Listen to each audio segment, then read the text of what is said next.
Assalamualaikum warahmatullahi wabarakatuh. Alhamdulillahirabbil alamin.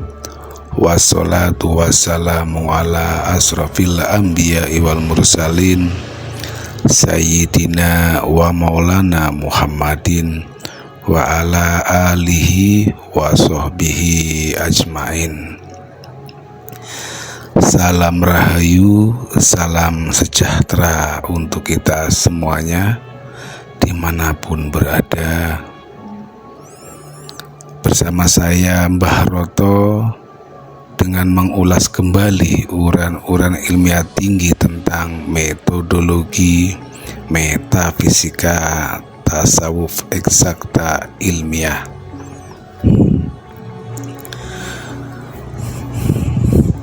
Al-aslamu ilmiyun wa amaliyun ya'lu wa la yu'la alai. Islam itu ilmiah dan bisa dibuktikan karena sangat tinggi dan tiada tolok bandingnya. Ilmiah itu sesuai dengan nalar logika, bisa diterima dengan nalar logika, kemudian sesuai dengan semua sudut pandang ilmu pengetahuan, bahkan ilmu eksakta, ilmu pasti, dan juga sesuai dengan zaman, sesuai dengan teknologi, dan yang terpenting ada sesuai dengan hadis dalil dalam Quran. Ini yang disebut dengan ilmiah. Nah, sedangkan Allah itu maha mutlak. Mutlak itu pasti konkret. Dengan begitu, semua agama yang turun daripada sisi Allah Ta'ala yang maha mutlak itu pastinya konkret. Sedang konkret itu pasti ilmiah. Jadi jelas agama itu pasti ilmiah. Dan jika tidak ilmiah bukan agama. Itu karena sistem mutlak itu pasti konkret, dan konkret itu pasti ilmiah. Tuhan itu maha mutlak, maka menuju Tuhan dalam ilmu mengenal Tuhan itu pastinya konkret dan ilmiah.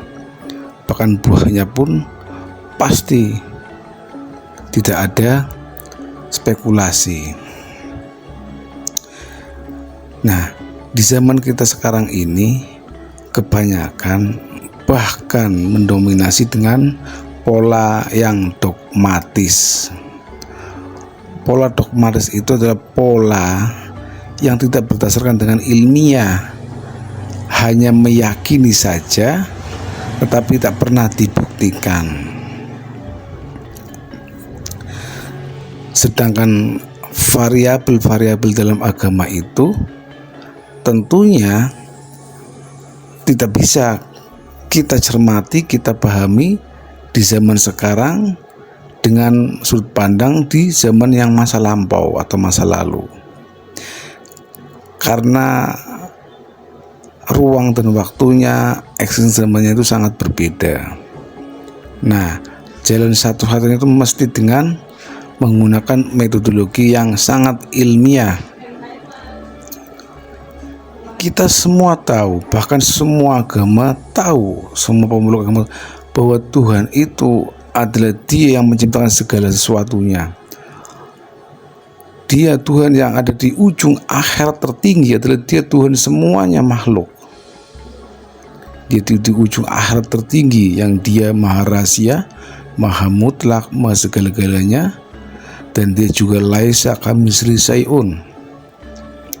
Itu sudah jelas, kita nggak perlu memperdebatkan tentang Tuhan, karena Tuhan kita semua adalah sama, yang tidak bisa kita jangkau dengan panca indera, dan tidak pernah kita angan-angan dengan akal pikiran kita. Itu dia adalah Tuhan yang maha tinggi, maha mutlak, laisa kamitslihi, infinisi, undefinisi, undeskripsi, unlimited.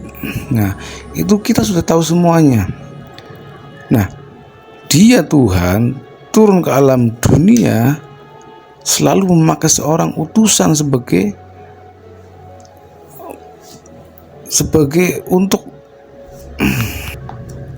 untuk semua umat manusia agar bisa beribadah kepada dirinya. Nah, tidak mungkin Tuhan itu berbicara berkalam, berkata-kata itu di langit yang tidak ada wujudnya. Pasti dia akan menyampaikan kepada makhluknya, manusianya di dunia, mesti lalu memakai manusia itu sendiri. Nah, manusia inilah yang dijadikan seorang utusannya yang mewakili daripada Allah Ta'ala yang di dunia. Tapi manusia ini bukanlah Rasul atau Allah Ta'ala, karena antara Allah Ta'ala, Rasul dan manusianya adalah entitas yang berbeda. Allah tetap laisa kamitslihi syai'un. Rasulullah dia adalah guru nur, guru ruhani, sedangkan manusia adalah baharu, dia adalah pembawa nurnya. Makanya setiap rasul itu memiliki nama yang berbeda-beda. Itu adalah guru ruhani. Rasul itu utusan Allah, dia mewakili daripada Allah. Jika Allah itu maha nur, maka rasul inilah disebut dengan nurnya, atau yang mewakili daripada Allah Ta'ala, nur. Nah, di zaman Nabi Muhammad, nur yang turun daripada Allah Ta'ala yang menempati Nabi Muhammad, nur ini disebut dengan Rasulullah, atau dengan disebut Nur Muhammad karena menempati manusia yang bernama Muhammad. Jadi sebutan Rasulullah atau Nur Muhammad itu pada saat menempati zahirnya Rasulullah Muhammad bin Abdullah. Itu zaman Nabi Muhammad. Zaman Nabi Isa itu guru ruhanianya itu namanya berbeda. Sebelum bernama Rasulullah, bernama dengan Roh Kudus. Itu guru ruhani. Nah, itu hanya sebutan nama saja. Menempati Nur Roh Kudus itu menempati seorang manusia di dunia, yang ada di baliknya Yesus atau Nabi Isa. Nah, jadi manusia-manusia yang di dunia ini memiliki nama yang berbeda-beda. Begitu juga guru rohani di alam akhirat, di alam rohani itu pun mempunyai nama yang berbeda-beda pula. Tetapi fungsinya adalah sama. Jadi kita jangan terjebak dengan kalimat nama yang berbeda, wujud yang berbeda. Tetapi kita masih tahu bahwa sumbernya itu Allah Ta'ala sendiri melalui cahayanya atau nurnya yang menempati seorang manusia di dunia, yang disebutkan utusannya di setiap zamannya masing-masing. Namanya memang berbeda-beda di dunia ini, wujudnya pun berbeda-beda di dunia, tapi di balik nama itu nurnya sama, yang itu bersumber daripada yang maha nur, Allah Ta'ala itu sendiri. Nah, di zaman kita sekarang ini banyak orang yang kedogma, seakan-akan Tuhannya agama Islam berbeda dengan Tuhannya agama Nasrani atau agama Buddha atau Hindu atau yang lainnya. Tuhannya tetap satu yang di atas sana, laisa kamitslihi syai'un, dia maha mutlak, dia maha rahasia, dia tidak serupa dengan apapun dan tidak pernah terlindas oleh bayangan makhluk. Akan tetapi di dunia ini menjadikan nama yang berbeda sesuai dengan existing sudut pandangnya masing-masing zamannya Rasul. Nah, jadi bukannya kita pun menyamakan agama itu, tidak, tetapi Tuhannya tetap sama, Rasulnya pun, guru cahayanya pun sama. Namanya saja yang berbeda sesuai dengan ruang dan waktu existing zamannya Rasul itu masing-masing, dengan syariatnya yang berbeda-beda. Syarat itu terbentuk dari interpretasi pengetahuan di zamannya itu yang dipengaruhi oleh ruang dan waktu di zaman itu. terciptalah berbuah syariat, yaitu hukum norma aturan yang dibuat agar manusianya tertib di zaman itu, ya, atau disebut kebijakan. Nah, kebijakan bersyariat agama di zaman itu sesuai dengan rasulnya di zaman masing-masing. Jadi kalau dilihat dari sudut pandang dunia, itu kesannya pasti akan berbeda-beda, karena tidak mungkin syariatnya agama Hindu sama dengan syariatnya agama Buddha. Syariatnya agama Buddha berbeda dengan syariatnya agama Nasrani dan Islam. Itu memang berbeda-beda.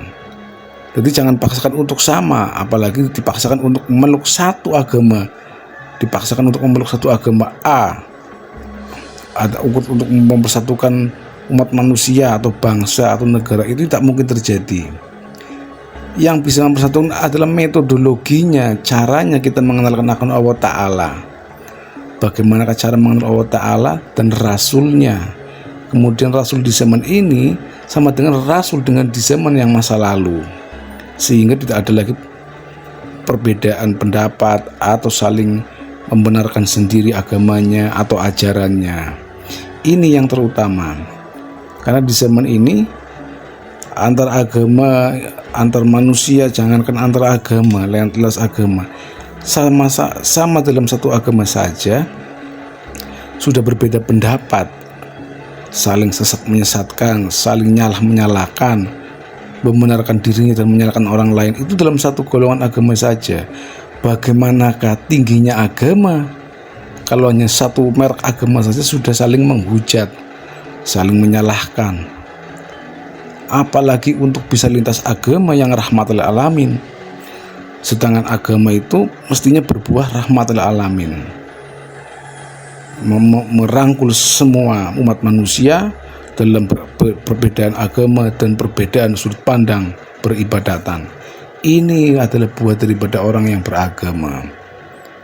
Nah, untuk bisa membuat karakter manusia dari diri rohani manusia yang seperti itu tidak bisa dengan mempelajari ilmu pengetahuan sekedar akal jasmania.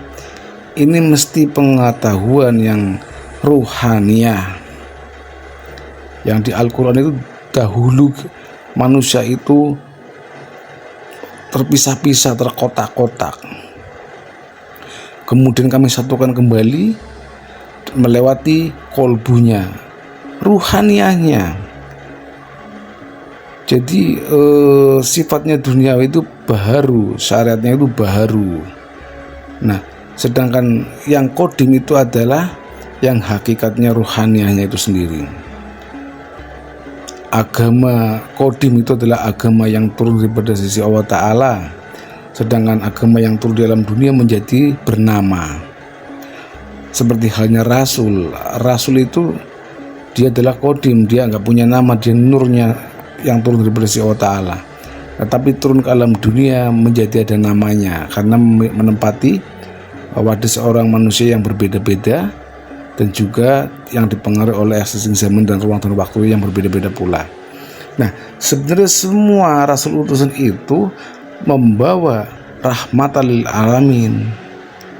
Nah, tentunya agama ini sangat tinggi jika kita dalam keterpemimpinan seorang rasul utusan yang dia mutlak benar-benar dari sisi Allah Ta'ala. Untuk itu hanya satu-satunya yang bisa memperkenalkan agama kepada manusia, kepada Allah Ta'ala, kepada Tuhannya dengan secara ilmiah, itu hanya mesti wajib melalui metodologi. Metodologi inilah yang perlu dipakai oleh semua umat manusia, baik Islam, Nasrani, Hindu, Buddha, Konghucu, Yahudi dan sebagainya. Karena agama itu sangat tinggi dan tidak tolak bandingnya. Nah, jika Tuhan itu mutlak, maka yang turun daripada sisi Tuhan, agama, rasul, dan pembawanya itu pun konkret, ilmiah. Nah, saatnya kita di zaman ini itu beragama dengan yang real, yang realitas, real, fakta dan nyata. dengan ilmiah sehingga tidak merasa benar sendiri dengan agamanya, kemudian menyalahkan agama lain, atau memenangkan golongannya, menyalahkan golongan yang lainnya dalam satu agama. Ini tidak ilmiah, dan ini bukan buah daripada orang yang beragama. Orang yang beragama itu tentunya bisa membawa kedamaian di alam dunia, tidak saling membenturkan, tetapi merangkul satu sama lainnya, sehingga terjadilah di alam suatu bangsa dan negara itu baldatun thayyibatun wa rabbun ghafur, sangat damai tentram.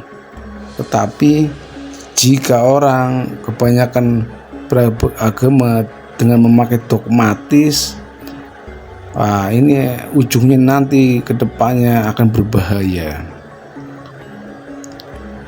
Jadi demikian ya, agama itu mutlak karena turun daripada yang maha mutlak. Karena mutlak tentunya konkret, dan konkret itu pasti ilmiah. Ilmiah itu berbeda dengan dogmatis. Agama itu mesti berbuah rahmatan lil alamin. Saatnya kita bersatu, menjalin persatu dan kesatuan di bangsa kita ini, karena bangsa kita ini adalah yang berbangsa, yang berbineka tunggal ika. Jika kita tidak dibekali dengan ilmu yang dibaliknya ada rahmat lil alamin, tidak akan terjadi antara kebinekaan tunggal ika dengan pemeluk agamanya. Ini mesti diawali dari diri kita masing-masing. Kita bentuk karakter rohani kita sebagai rohani yang benar-benar terpimpin dengan manusia pembawa wasilah atau rasul di zaman kita sendiri, atau al ulama warasul anbiya. Jadi keterpimpinan kita itu terkepimpinan rohani yang dibawa oleh seorang manusia yang dijadikan utusannya oleh Allah Ta'ala di dunia ini, yang menyatukan semua sudut pandang dalam beragama, semua sudut pandang dalam beribadatan. Jadi tidak ada perbedaan ataupun pertengkaran. Satu yang sama, tauhid kita adalah sama, yaitu Allah Subhanahu wa Ta'ala, Tuhan yang Maha Esa, yang Maha Kuasa. Sedangkan nama-nama Tuhan di alam dunia itu hanyalah nama sesuai dengan sudut pandang interpretasi manusia masing-masing di dunianya. Kita jaga persatuan dan kesatuan NKRI ini dengan mulai belajar dengan metodologi agama, karena hanya satu yang menjadikan persatuan kesatuan bangsa Indonesia melalui agama yang bermetodologi, bukan agama yang dogmatis yang hanya bersumber dari memecahkan belah bangsa, umat, dan beragama. Nah, untuk itu carilah, dekatilah siapa orang yang dijadikan ulil amri minkum di zaman ini sebagai keterpemimpinan baik di dunia maupun di akhirat. Demikian yang kami sampaikan. Ilahi anta maksudi wa ridhoka matlubi. Salam kebajikan, salam kebangkitan tasawuf ilmiah. Wassalamualaikum warahmatullahi wabarakatuh.